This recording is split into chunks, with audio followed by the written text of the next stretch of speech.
In the grand tapestry of Indian history, the spotlight often shines on the Mughals, Babur, Akbar, Shah Jahan. But in between their chapters rose a man not of royal birth, but of remarkable vision. A man who ruled for only 5 years, but left a legacy that would influence empires. This is the story of Sher Shah Suri, the reformer king, the strategist, the legend.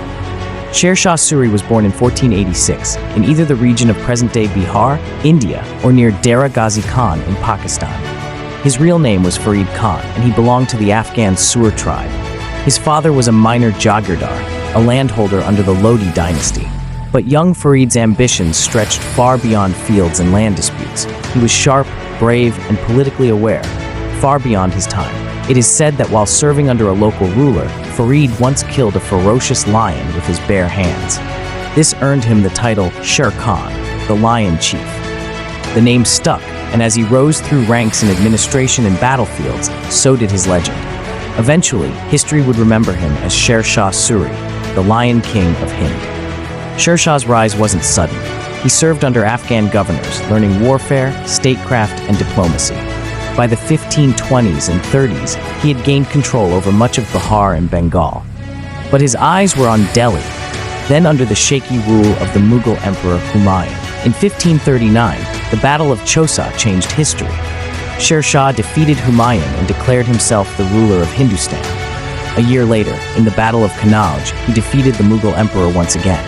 Humayun fled into exile, and Sher Shah Suri ascended the throne of Delhi.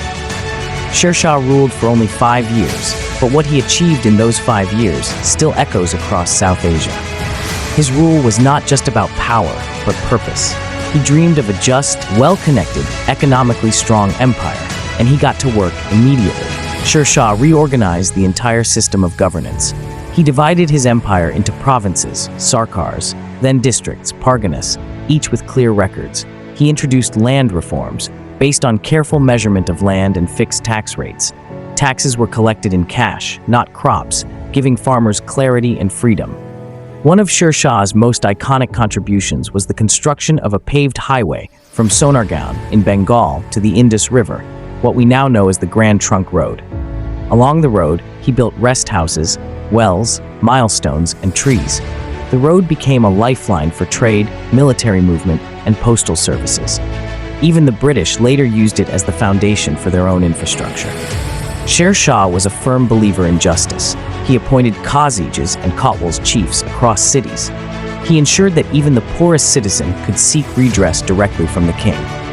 Stories say if a bag of gold was left on the highway at night, it would be there untouched by morning.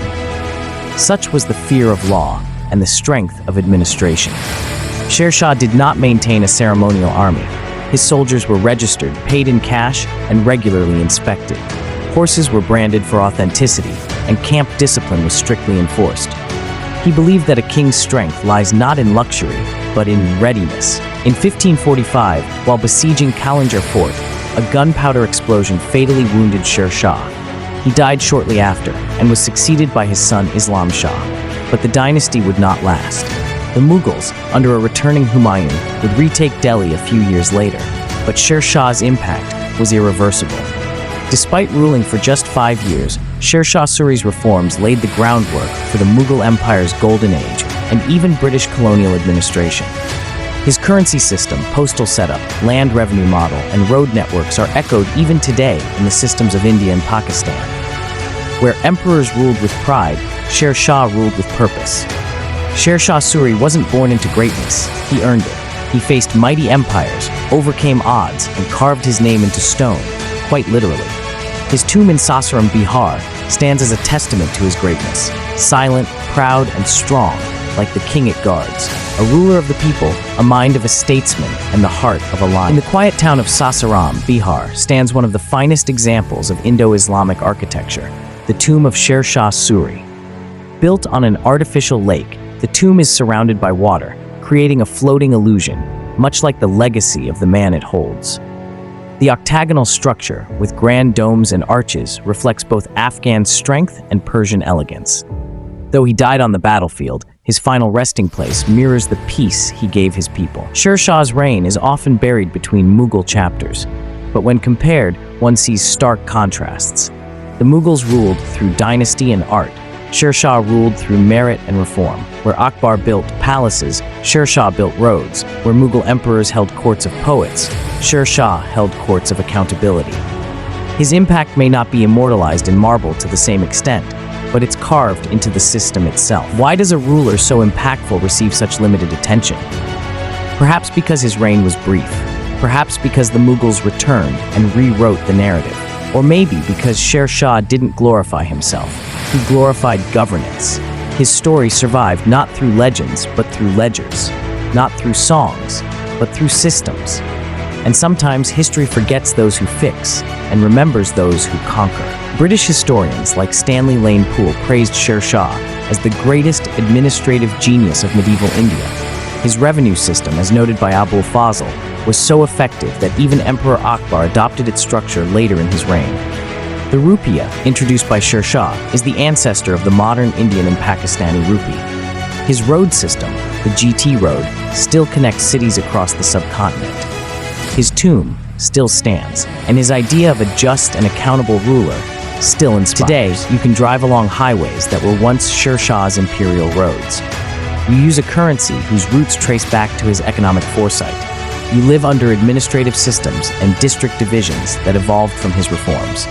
His story may not trend online, but his fingerprints are on the fabric of South Asian governance.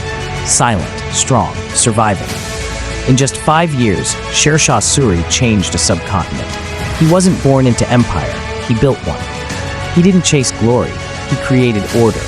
His name may not sparkle in textbooks, but in the foundations of fairness, development, and statecraft, Sher Shah Suri lives on.